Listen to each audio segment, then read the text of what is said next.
السلام عليكم ورحمة الله، معكم أحمد الربيعي. راح أتكلم اليوم بخصوص الإشاعة اللي تقول إنه الإف سي أصلي اللي مكتوبة تحت بظهر الآيفون، والسي إي غير أصلي. طبعا كالعادة طلعوا لنا هالإشاعة حتى نستمر بالجدل. خليني أوضح لكم شغلة. اللي ما يعرف شنو مكتوب إف سي، والبعض يعرف، لكن خليني أوضح للناس اللي ما يعرفون. الإف سي هي Federal Communication، اختصار إلها Federal Communication، تعني اتصالات الفيدرالية. هاي وين موجودة داخل أمريكا.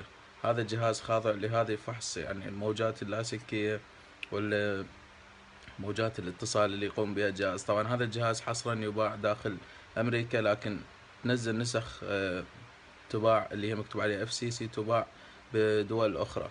طبعا دول أخرى يعني تصدر أو تروح للاتحاد الأوروبي، واللي مكتوب عليها تحت بظهر الآيفون سي إي مو معناتها مو أصلي، لا أصلي، لكن شنو، يباع خارج أمريكا. يعني دول الاتحاد الأوروبي اللي هي 27 دولة اللي تتعامل باليورو، European Communication. ف يعني لا حد يقول انه هذا جهاز اصلي هذا جهاز مو اصلي، وتقدر تحقق من الموضوع. والمواقع اللي ناشرة هالشي كثيرة. يعني الان انت لما تروح تشتري، واحد اشوف تعليقات على عشاق ابل وغيرها، واحد كاتب هذا اصلي ذاك غير اصلي، هذا مكتوب عليه اف سي ذاك مكتوب عليه سي اي. لا اخي، وفر علمك لنفسك، وكله جهاز اصلي.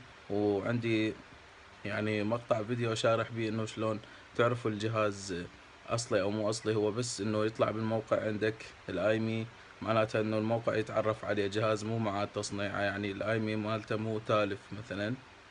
بهذه الطريقة تعرف فقط.